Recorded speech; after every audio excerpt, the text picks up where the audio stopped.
Bonjour, bienvenue en Jardin de Grandiflora. Première semaine du mois de mai. Là, on est vraiment dans le vif du sujet. Donc, c'est une bonne semaine pour semer les haricots. Donc, on va s'y atteler. Alors, on va continuer à prendre de la hauteur, comme on a fait la semaine dernière dans le jardin, avec les obélisques et puis les autres cônes qu'on a mis au niveau des fraisiers. Donc, ça va être à peu près le même thème. On va jouer avec des tuteurs de bambou pour faire un tipi, faire en sorte qu'il y ait une structure qui soit sympathique, déjà sur le plan visuel, et puis également pratique au niveau des haricots. Et surtout, on va planter ces haricots à rames, comme les petits pois, comme tout ce qui va être grimpant. Ils vont bien sûr s'entourer autour de ces tuteurs et nous apporter les légumes fruits à hauteur. C'est plus simple que de se baisser pour ramasser. Alors l'an dernier, on avait semé nos haricots là où on a mis les tomates cette année.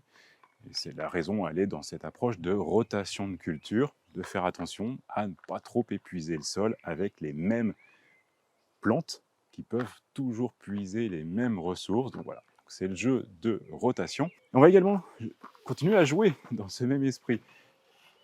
J'ai cette échelle qui nous servait pour le toboggan. Donc cette année, j'ai décidé de retirer le toboggan, de le mettre à un autre endroit, parce que la structure, je l'avais évoqué quand on a déplacé le toboggan, quand on a planté les strelitzia, la structure commence à être un peu bancale, un peu fatiguée, usée, donc il est temps d'une part de la retirer, peut-être pour la remplacer, mais c'est pas à l'ordre du jour. Donc pour l'instant, ce sera un travail de l'automne, de l'hiver, voire peut-être de l'été, parce qu'il y a toujours une période de la saison où ce qu'on appelle des fois l'aoutement, où tout commence à on profite d'ailleurs, mais tout se repose, tout se met un petit peu en attente pendant que les grosses chaleurs passent. C'est une période où on récolte, il n'y a plus grand-chose à faire dans le jardin. Donc ce sera une période où on va entreprendre des chantiers de structure, et donc il y aura les abris de jardin qu'on va installer. On va peut-être laisser cette structure pour également jouer avec des haricots. On va pouvoir planter des haricots, les mettre sur ces montants et voir ce que ça donne. C'est comment utiliser une structure qui n'est pas du tout dédiée à ça, mais ça peut être très sympathique. Dans cette continuité de ce qu'on appelle le foodscaping, d'amener la nourriture dans les massifs, d'amener les plantes condimentaires dans les massifs. Et voilà. Donc on va essayer de jouer avec ça, ça peut être original. Ça m'intéresse de voir également les haricots jusqu'où ils montent. Est-ce qu'ils vont aller assez haut dans la structure? Donc voilà, deux supports différents,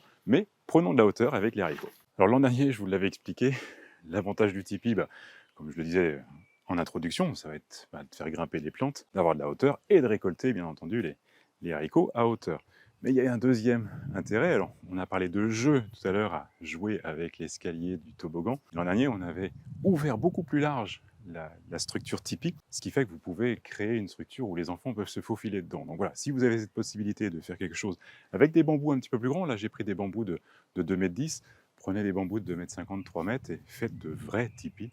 Et c'est juste magique. Il ne faut pas croire que j'ai fait une forme de haricot parce que je sème des haricots. Voilà, pas du tout. C'est juste qu'en fait, le haricot aime bien les terres profondes et drainantes. Et là, je bute sur une racine certainement du pin qui est là. Donc voilà, je sais que là, j'ai cette racine. Donc ça ne sert à rien d'aller mettre des graines là où je suis absolument sûr qu'elles ne pousseront pas.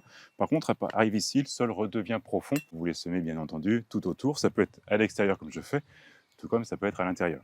Donc voilà, là je vais les répartir de 5 à 10 cm.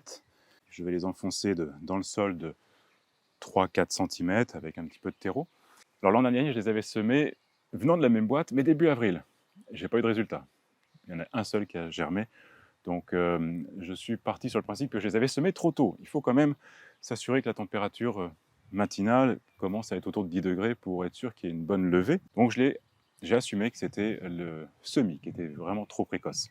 Peut-être que l'une des raisons, c'est également que la date de péremption est 2024. Bon, je ne suis pas sûr que ce soit la raison, parce qu'en principe, ils ont un délai de conservation qui est quand même testé par le producteur. Donc je pense que 2024, j'ai encore un peu de chance de les voir germer, mais ça peut être une des raisons. Donc si jamais c'est le cas, alors là, j'aurai la même option que l'an dernier. Si je me rends compte autour de la mi-mai, fin mai, que ça ne lève pas du tout, j'irai acheter des jeunes plants déjà levés, ou alors je rachèterai une boîte et je sèmerai à nouveau pour avoir un peu plus de réussite. Alors soit vous semez en ligne, comme on l'a fait autour du tipi, profondeur de 3-4 cm, vous recouvrez bien, tant de terreau que de terre, et puis on va arroser pour que terre et terreau se colmatent bien avec la graine et que tout ça démarre. Soit vous avez l'option, si vous préférez garder l'approche filet à rame, donc bien sûr vous mettez ce filet comme on a fait pour les petits pois, vous allez positionner votre filet et vous pouvez faire des pockets, donc des poches dans lesquelles vous allez mettre entre 6 et 8 graines. Et puis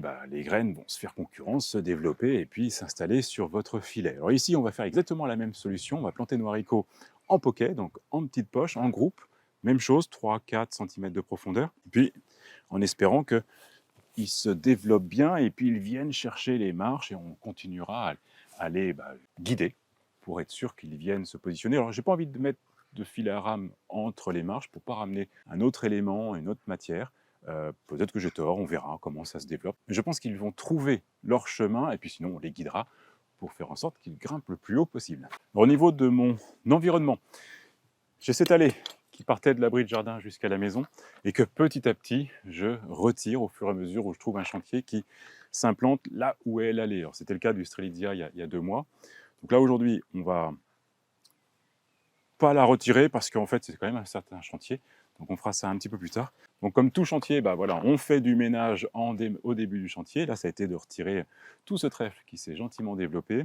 Et puis j'ai retrouvé mon allée et retrouvé les zones où elle commence et où je vais pouvoir planter. Donc voilà, ça va être ici. Je le rappelle, les haricots ont besoin d'un sol vraiment profond, bien drainant.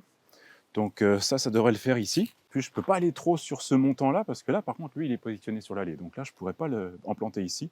Donc cette poche-là, je vais l'emmener de ce côté-ci. Je vais refaire une autre poche ici, que je vais emmener sur cette partie-là. Et puis je vais utiliser le dernier poteau ici, où je vais également mettre une poche au pied. Voilà, comme ça va faire 3 poches.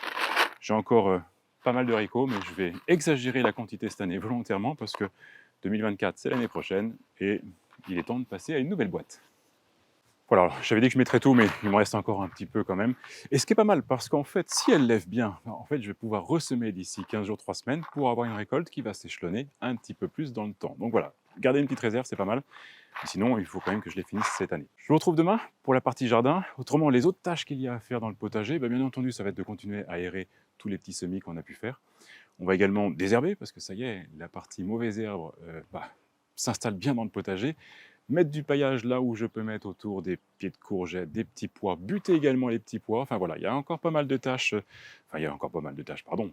Il y a beaucoup de tâches dans le potager parce qu'on est vraiment au début de la saison. Je vous retrouve demain. Jardinez bien.